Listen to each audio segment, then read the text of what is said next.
इस कार्यक्रम के पुण्यार्चक हैं श्री राजेंद्र प्रसाद जी जैन, श्रीमती ममता जी जैन, श्री प्रशांत जी जैन, श्रीमती दिव्या जैन, पारस जैन, श्री भरत जैन, श्रीमती सौम्या जैन एवं समस्त परिवार, मुंबई। परम पूज्य संत शिरोमणि आचार्य श्री विद्यासागर जी महाराज भारतीय श्रमण संस्कृति के एक ऐसे महान साधक थे जिनके ज्ञान, ध्यान और तप की चर्चा युगों युगों तक सारे विश्व में होती रहेगी। किसी ने उन्हें चलता फिरता तीर्थ कहा तो किसी ने तीर्थंकर, पर सच में तो वे चारित्र, ज्ञान, तप और वात्सल्यता में ऐसे श्रेष्ठ संत थे जिन्होंने भारतीय संस्कृति के संरक्षण और संवर्धन के साथ साथ सदैव सामाजिक समरसता का पक्ष लिया और अपने प्रभाव और प्रताप से जैन ही नहीं बल्कि विभिन्न धर्मों को मानने वाले लाखों करोड़ों लोगों के दिलों में अपना स्थान बना लिया। किंतु आज जब आचार्य भगवान देह रूप में हमारे साथ नहीं हैं, लेकिन उनके जैसे ही कठोर तपश्चर्या एवं प्रबल अनुशासन से पल्लवित संस्कारों की झलक देखने को मिलती है, उनके प्रथम आज्ञानुवर्ती शिष्य परम पूज्य नवाचार्य श्री 108 समय सागर जी महाराज में, जो उनके बताए मार्ग पर चलते हुए आज विश्व में धर्म की महती प्रभावना कर रहे हैं। आइए देखते हैं संत शिरोमणि आचार्य श्री 108 विद्यासागर जी महाराज के जन्म के 12 वर्ष बाद उन्हीं पुण्यवान माता के गर्भ से शरद पूर्णिमा के ही पावन पर्व पर जन्मे परम पूज्य नवाचार्य श्री 108 समय सागर जी महाराज की संयम पूर्ण जीवन यात्रा। आचार विचार हो या व्यवहार, तपश्चरण हो या संस्कार या फिर हो व्यक्तित्व की बात, परम पूज्य नवाचार्य श्री 108 समय सागर जी महाराज प्रत्येक दृष्टि से साक्षात आचार्य भगवान की प्रतिलिपि कहे जा सकते हैं। और हो भी क्यों ना, आखिर जन्म देने वाले माता पिता तो एक ही हैं, और फिर इसे एक विचित्र संयोग कहें या फिर मलप्पा जी और श्रीमती जी के पूर्व भवों का पुण्योदय, जो उन्हें 27 अक्टूबर सन 1958 को शरद पूर्णिमा के ही पावन पर्व पर पुनः एक बालक के माता पिता बनने का सौभाग्य प्राप्त हुआ। 6 भाई बहनों में सबसे छोटे किंतु शांत प्रवृत्ति के इस बालक का नाम शांतिनाथ रखा गया।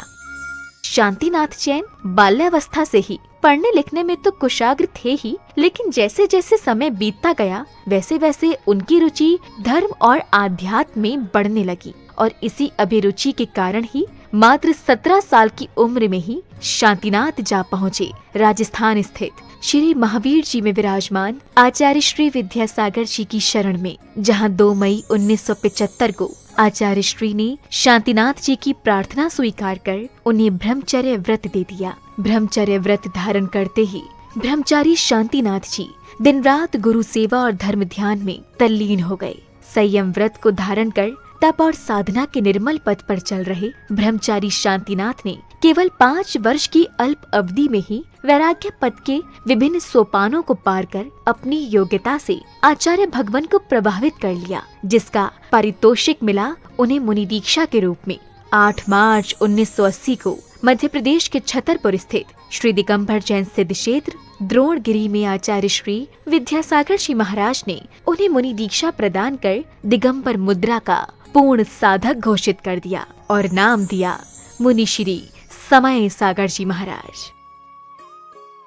मुनि दीक्षा के उपरांत मुनि श्री समय सागर जी महाराज ने कुछ वर्षों तक आचार्य श्री के संग में रहकर अध्ययन और अध्यापन किया। तत्पश्चात गुरु आज्ञा से पृथक संघ के नायक बनकर देश भर में विहार करते हुए धर्म प्रभावना करने लगे। अपने सानिध्य में कई पंच कल्याणक एवं विधान आदि धार्मिक अनुष्ठान संपन्न कराने के साथ ही उन्होंने अपनी लेखनी से कन्नड़, हिंदी, संस्कृत और मराठी भाषाओं में कई शास्त्रों की रचनाएं भी की। सन 2018 में ललितपुर में हुए पंच कल्याणक के दौरान आचार्य कुंद के नियमसार में वर्णित निर्यापक श्रवण की व्यवस्था का उल्लेख करते हुए आचार्य विद्यासागर जी महाराज ने मुनि श्री समय सागर जी महाराज को निर्यापक पद की उपाधि प्रदान कर संघ में नव दीक्षित मुनिराजों के निर्वाह का उत्तरदायित्व सौंप दिया। आचार्य कुंद देव ने यह बात बहुत स्पष्ट लिखी है, वह बात आप लोगों को समझ में आना चाहिए। जो दीक्षित करते हैं वे आचार्य कहलाते हैं, और इसके उपरांत जो नव में नए दीक्षित होते हैं उनके निर्वाह करने के लिए निर्यापक हाँ, आचार तो नहीं लिखा, लेकिन निर्यापक श्रमण का वह रूप दिया है उन्होंने। ये निर्यापक का अर्थ यह है, जैसे आचार्य महाराज कहते हैं उसके अनुसार जिनको ये दिया जाता है। ये लोग बहुत विलम्ब कर रहे थे, तो हमें भी ज़्यादा आग्रह करना अच्छा नहीं समझ में आया कि समय पर सब हो जाएगा। वह ललितपुर में योग था और आज आप लोगों के सामने हुआ है कि ये जितने भी नए श्रमण बने हैं, ये इनके लिए प्रशिक्षण देने का श्रेय जाता है समय सागर निर्यापक को। कौन चाहता है जिम्मेदारी लेना, लेकिन वे लेना तो पड़ेगा। तो समय सागर जी को बहुत आग्रह करना पड़ा। 40 साल होने के उपरांत हाउ कहा है।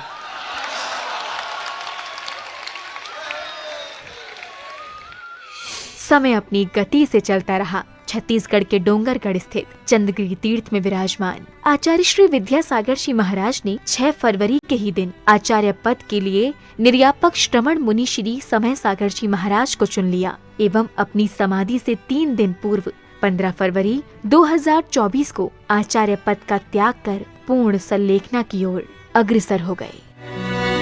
आचार्य भगवान की आज्ञानुसार निर्यापक श्रमण मुनिश्री समय सागर जी महाराज ने 16 अप्रैल 2024 को दमोह के कुंडलपुर में समस्त आचार्य संघ एवं देश भर के जैन समाज की उपस्थिति में पूज्य गुरुदेव के उत्तरदायित्वों के निर्वहन के लिए आचार्य पद स्वीकार कर लिया। पूज्य नवाचार्य समय सागर जी महाराज की।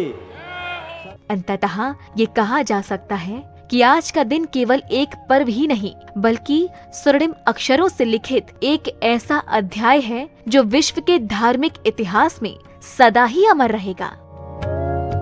ये मात्र एक संयोग नहीं बल्कि पूरे समाज का पुण्य है जब एक ही दिन जन्मे गृहस्थ जीवन के 2 भाइयों ने गुरु शिष्य के रूप में परिवर्तित होकर धर्म उत्थान को अपना कर्तव्य माना और इसे परम पूज्य संत शिरोमणि आचार्य श्री 108 विद्यासागर जी की कठोर तपश्चर्या एवं संस्कारों का ही परिणाम कहेंगे, जो आज नवाचार्य श्री समय सागर जी महाराज भी उनकी अक्षुण्ण परंपरा का निर्वहन करते हुए धर्म की प्रभावना कर रहे हैं। आज पूरे विश्व का जैन समाज ये आशा कर रहा है कि परम पूज्य नवाचार्य श्री समय सागर जी महाराज भी संत शिरोमणि आचार्य श्री विद्यासागर जी महाराज के बताए मार्ग पर चलकर उन्हीं की भांति धर्म उत्थान का कार्य करते हुए समाज को एक नई दिशा प्रदान करेंगे। एक बार पुनः धर्म के महान उन्नायक परम पूज्य नवाचार्य श्री समय सागर जी महाराज के चरणों में हमारा त्रैबार नमोस्तु। नमोस्तु भगवन, नमोस्तु भगवन।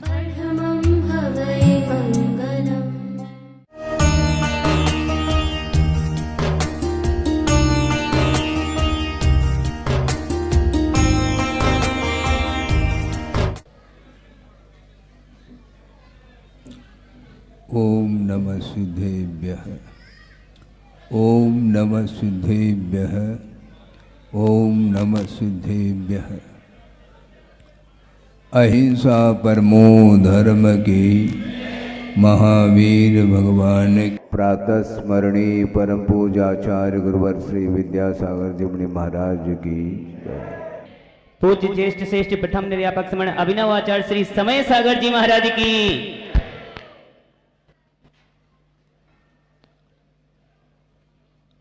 आगम के माध्यम से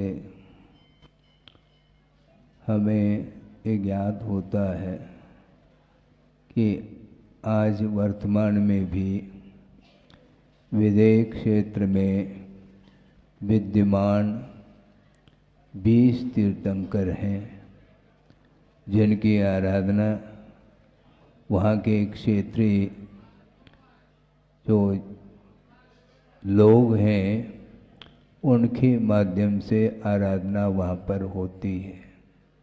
वे कितने साथ से पुण्य के धारक होंगे, आप थोड़ा सा गौर करिए। साक्षात प्रभु का दर्शन और उनकी वंदना और पूजन आदि के माध्यम से साथ से पुण्य का वो अर्जन करते हैं।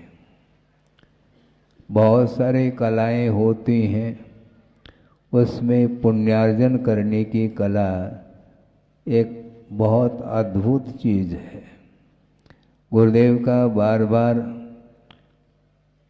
उस ओर ध्यान रहता है और हम लोगों के लिए उनका हर पल यही संबोधन रहता है कि वस्तुतः पुण्य का अर्जन करना एक सामान्य चीज़ है, क्योंकि कषाय की मंदता के माध्यम से भी पुण्य का अर्जन प्रत्येक जीव कर लेता है।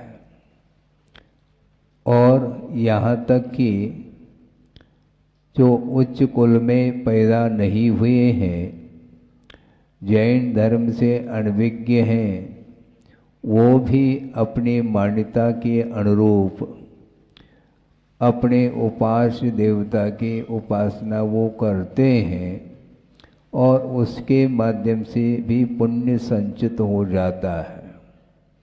किंतु साथ से पुण्य का अर्जन कौन कर सकता है? पुण्य अर्जन किया है और संपदा मिली है, किंतु उस संपदा का सदुपयोग करने के लिए साथ से पुण्य का उदय होना अपेक्षित है। किंतु कोई पूछता है तो महाराज आप बांदकपुर के हो गए हैं क्या? होना क्या वस्तु है? क्षेत्र सबके लिए है, सभी रह रहे हैं, किंतु आपका संबंध अलग है और हम लोगों का संबंध अलग है। क्षेत्र के साथ क्षेत्र का एकमात्र उपयोग किया जाता है, इससे ज़्यादा कुछ संबंध उनका नहीं रहता है। किंतु आप लोग यहाँ पर रहते हैं, पूरा का पूरा जीवन आप लोगों का यहीं पर व्यतीत होता है। मैं समझता हूँ इस प्रकार साथ से पुण्य का अर्जन शायद पूरे जीवन भर में भी नहीं हो पाए, किंतु यह पुण्य का अर्जन ये किसका प्रताप है? देव गुरु शास्त्र के आराधना करने का भाव जब जागृत भीतर से होता है, फिर कोई भी उसको रोक नहीं पाता, ऑटोमेटिक ही वह जेब में से पैसा बाहर आ जाता है। एक कन्या के विवाह के लिए भी राशि का प्रयोग आप लोग करते हैं, किंतु वह साथ पुण्य के अर्जन के लिए कारण नहीं होता। क्यों नहीं होता? क्योंकि जो राग होता है वह दो तरह का होता है, एक विषयानुराग और एक धर्मानुराग के रूप में। तो वैषयिक क्षेत्र में, सांसारिक क्षेत्र में संसारी प्राणी राग के क्षेत्र में तो खूब पैसे को, संपदा को पानी के माफिक बहाता है, किंतु उसके द्वारा बदले में क्या मिलता है? कुछ नहीं मिलता है, क्योंकि विषयों के माध्यम से संसार का विनाश नहीं होता और उसका विकास ही होता है। इसलिए संसार का विच्छेद करना चाहो तो साथ से पुण्य का संचय करने का यह अवसर आप लोगों को उपलब्ध हुआ है। एक नवीन जिनालय का निर्माण और साथ साथ उसमें जिनबिंब को स्थापित करने का भाव, बहुत उज्जवल भाव आपके अंदर वह हुआ है। उस भाव के माध्यम से आपका वह कल्याण होने वाला है। ये भवांतर में जाता क्या है? भवांतर में जाता क्या है? पुण्य अथवा पाप, ये दोनों साथ जाते हैं। शरीर यहीं पर छूट जाता है, परिवार के लोग भी यहीं रह जाते हैं, पूरी संपदा भी यहीं रह जाती है। आपका जमीन जायदाद आदि जो कुछ भी प्रॉपर्टी है वो सब यहीं रह जाता है, किंतु साथ में यदि कुछ जाता है तो वह पुण्य अथवा पाप। पुण्य को आचार्यों ने धर्म संज्ञा दी है और पाप को ऑटोमेटिक सिद्ध हो जाता है, वह अधर्म है। तो साथ में अधर्म भी ले जाता है संसारी प्राणी, जो पाप करता रहता है निरंतर, वह पतन के लिए कारण है। और पुण्यार्जन करके धर्म की आराधना करके जो संचित पुण्य है उसको साथ ले जाता है और उसका उपभोग अन्यत्र उसको प्राप्त हो जाता है, वो उपभोग कर लेता है। लेकिन एक बहुत विशेष बात ये है कि जो पुण्यानुबंधी पुण्य है वह पतन के लिए कारण नहीं, किंतु वह उत्थान के लिए कारण माना है। परंपरा से जो सात से पुण्य है वह परंपरा से मुक्ति के लिए कारण है और साक्षात रत्नत्रय की उपासना करने से वह ध्यान की परिणति, जिसके माध्यम से वह साक्षात निर्वाण का लाभ ले लेता है। इसलिए आप लोगों ने अपनी भूमिका के अनुरूप जो पुण्य का संचय किया है वह कम नहीं है। क्योंकि यहाँ पर साक्षात प्रभु का दर्शन तो कर नहीं सकते, किंतु प्रभु का स्मरण करने के लिए आपके पास मन है। और मन के माध्यम से क्या क्या स्मरण करता है संसारी प्राणी, विषयों का भी स्मरण हो आता है उसी मन के माध्यम से,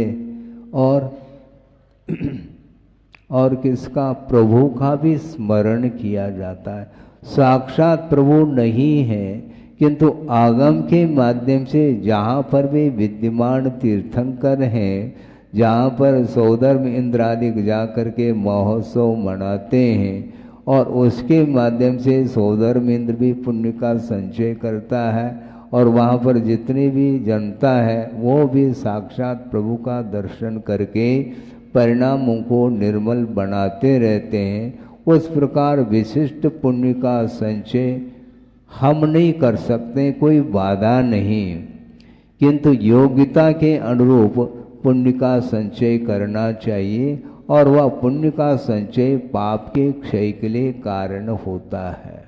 इसको ध्यान में रखते हुए आप लोगों ने बड़ी उदारता के साथ जो संपदा के प्रति जो मोह था, जो गांठ आपने बांध रखी थी, अपने हाथ से गांठ लगाते हैं और अपने ही हाथ से गांठ को खोला भी जाता है और आप लोगों ने खोल दिया है प्रभु के सामने। भगवान आप ही हमारे लिए शरणभूत हैं और प्रत्येक व्यक्ति बोलता भी है कि चार ही मेरे लिए शरण है, चार ही उत्तम है और चार ही मंगल है।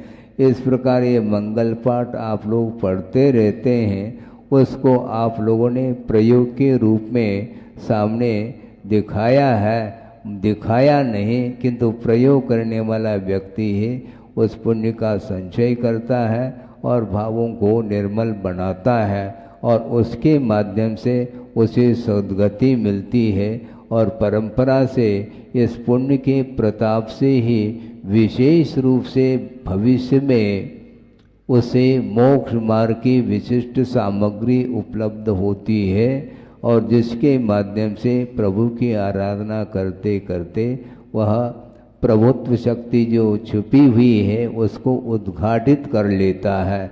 इस प्रकार ये धर्म के आराधना का फल है। वर्तमान में भी उसको विशेष रूप से सुख शांति का अनुभव होता है और भविष्य में तो कहने की कोई बात नहीं है। संसार दुखता सत्वान यो धरती उत्तमे सुखे स धर्मः, इस प्रकार कहा है। जो उत्तम सुख अर्थात मोक्ष सुख है वहाँ पर पहुँचाने वाला जो होता है वही जो कि संसार से ऊपर उठाने के लिए कारण है।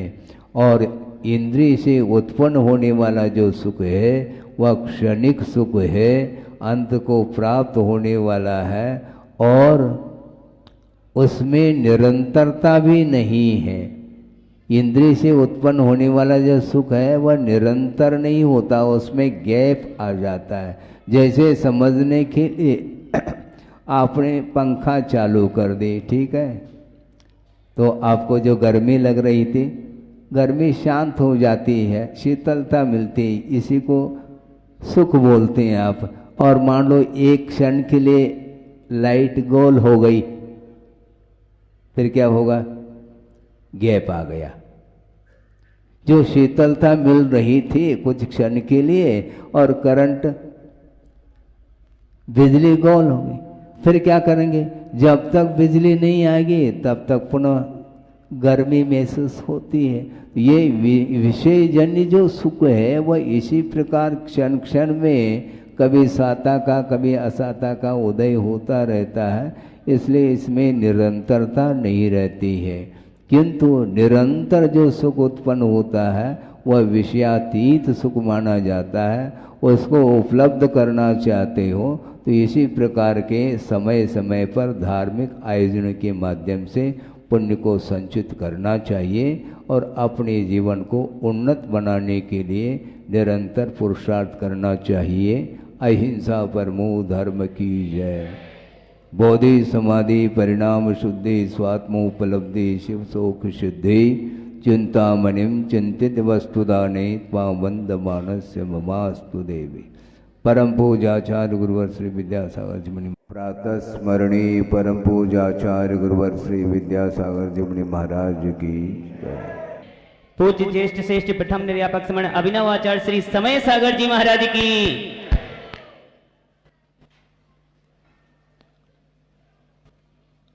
आगम के माध्यम से हमें ये ज्ञात होता है कि आज वर्तमान में भी विदेह क्षेत्र में विद्यमान 20 तीर्थंकर हैं जिनकी आराधना वहाँ के क्षेत्रीय जो लोग हैं उनके माध्यम से आराधना वहाँ पर होती है। वे कितने साथ से पुण्य के धारक होंगे, आप थोड़ा सा गौर करिए। साक्षात प्रभु का दर्शन और उनकी वंदना और पूजन आदि के माध्यम से साथ से पुण्य का वो अर्जन करते हैं।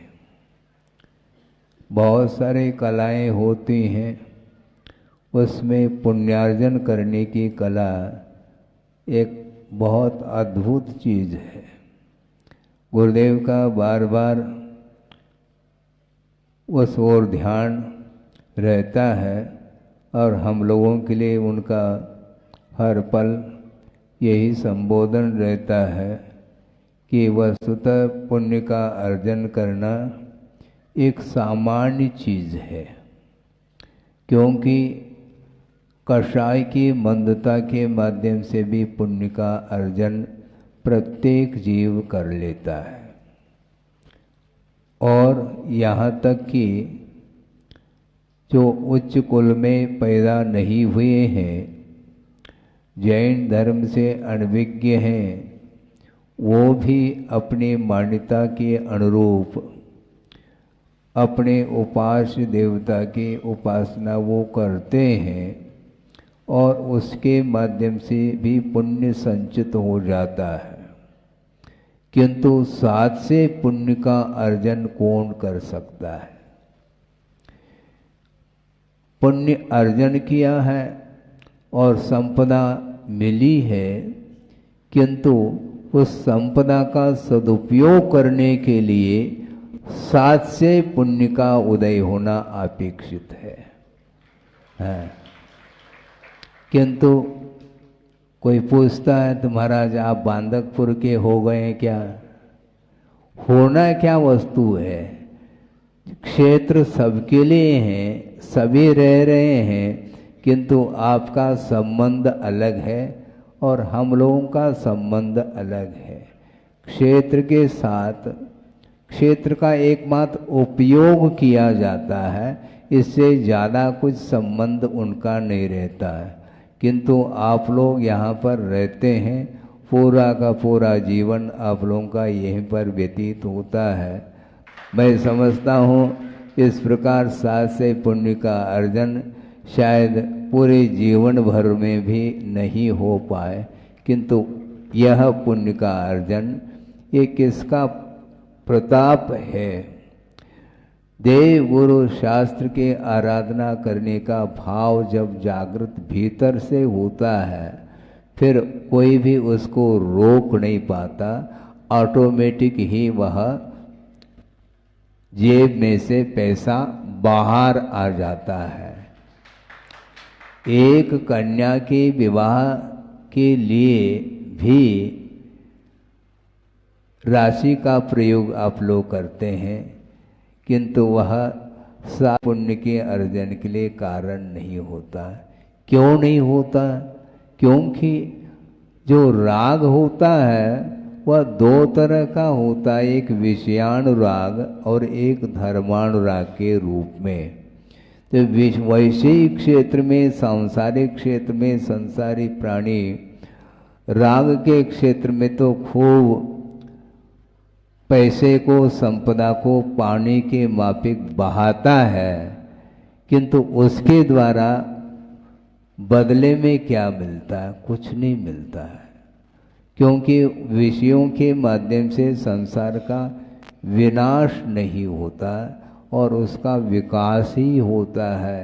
इसलिए संसार का विच्छेद करना चाहो तो सात से पुण्य का संचय करने का यह अवसर आप लोगों को उपलब्ध हुआ है। एक नवीन जिनालय का निर्माण और साथ साथ उसमें जिन बिंब को स्थापित करने का भाव, बहुत उज्जवल भाव आपके अंदर वह हुआ है।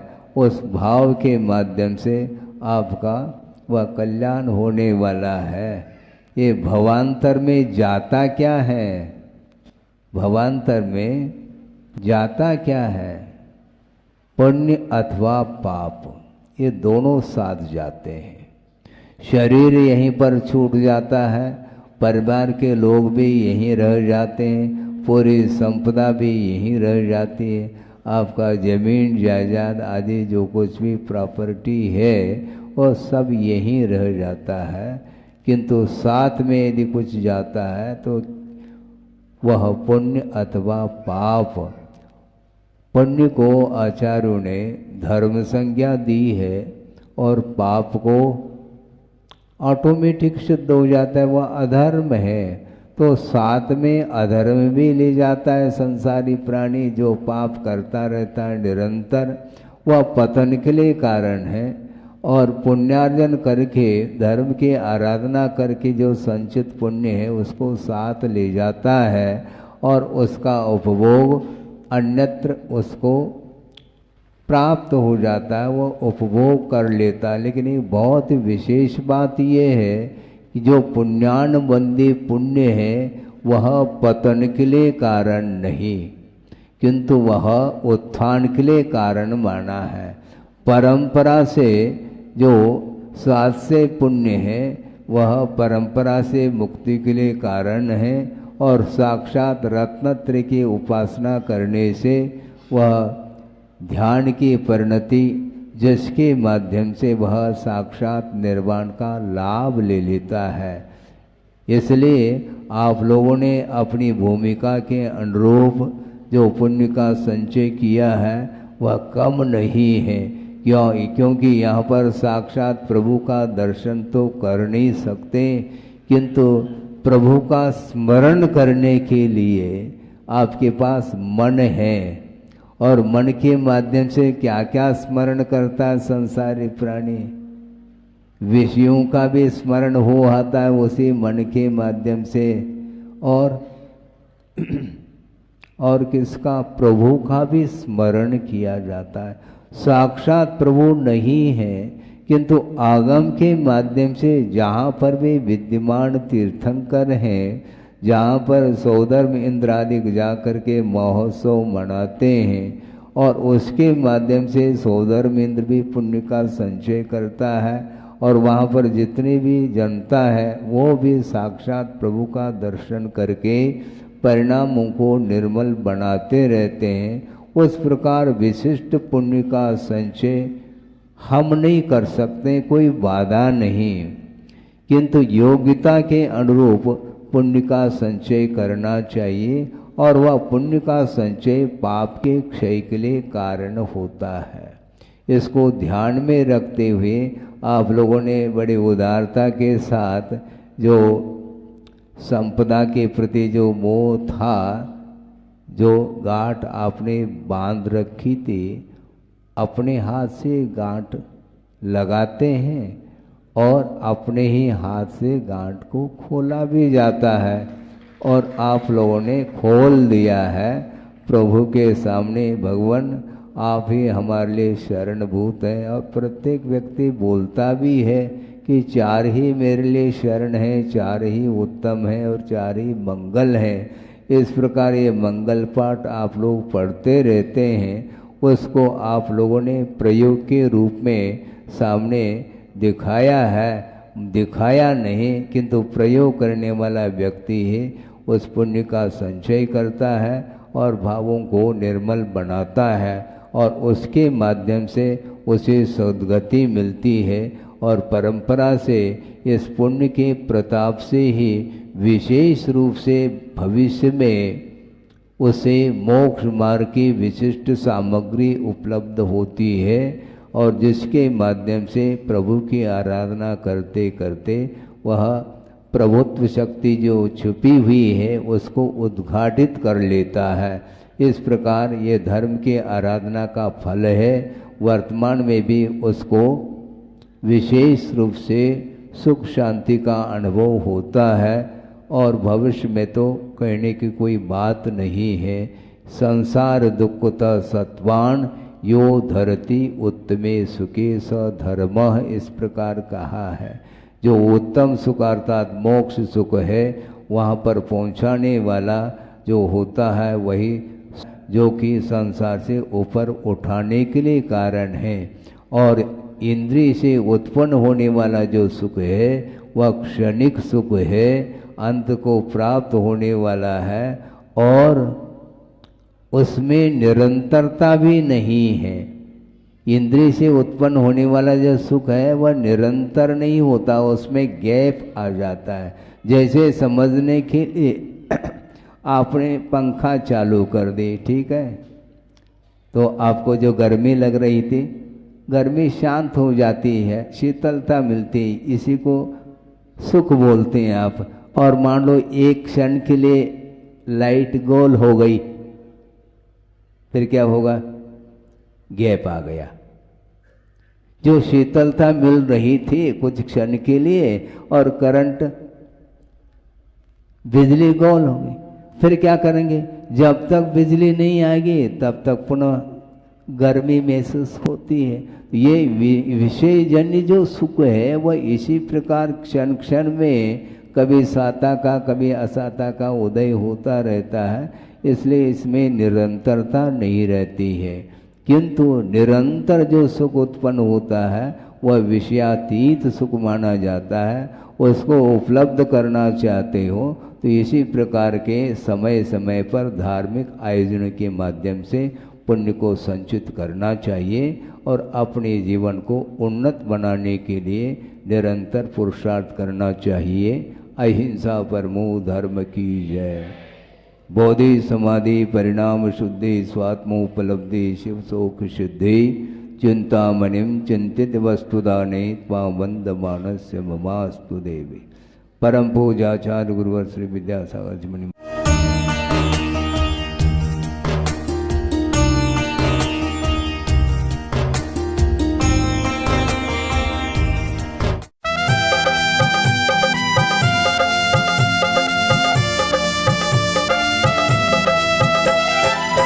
जिन शासन के नवाचार्य हैं पूजे जिन्हें जग सारा है।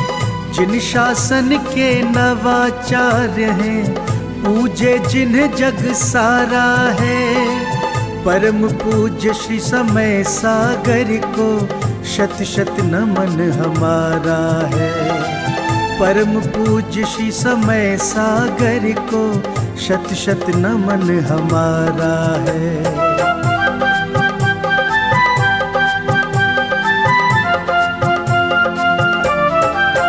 गुरुवर के पावन श्री मुख से जब अमृत की धार झरे, मंत्र मुग्ध हो जाए प्राणी, जीवन का कल्याण करे। गुरुवर के पावन श्री मुख से जब अमृत की धार झरे, मंत्र मुग्ध हो जाए प्राणी, जीवन का कल्याण करे। मोक्षदाहिनी वाणी उनकी ज्ञान की अविरल धारा है। परम पूज्य श्री समय सागर को शत शत नमन हमारा है। परम पूज्य श्री समय सागर को शत शत नमन हमारा है।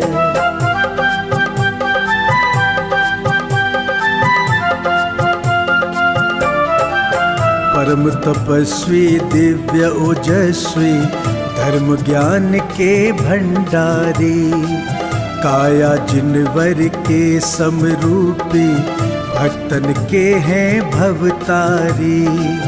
परम तपस्वी दिव्य ओजस्वी धर्म ज्ञान के भंडारी, काया जिनवर के समरूपी भक्तन के हैं भवतारी। दिव्य दिगंबर रूप गुरु का लगता बड़ा ही प्यारा है।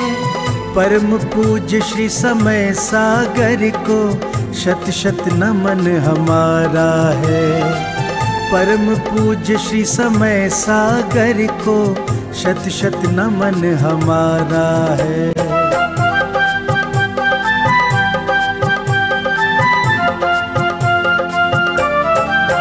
विद्या गुरु की प्रतिमूरत है, उनकी ही परछाई है। वही ज्ञान वाणी और करुणा दिव्यता वही समाई है। विद्या गुरु की प्रतिमूरत है, उनकी ही परछाई है। वही ज्ञान वाणी और करुणा दिव्यता वही समाई है। जिन वाणी चैनल करे भाव से नित गुणगान तुम्हारा है। परम पूज्य श्री समय सागर को शत शत नमन हमारा है। परम पूज्य श्री समय सागर को शत शत नमन हमारा है।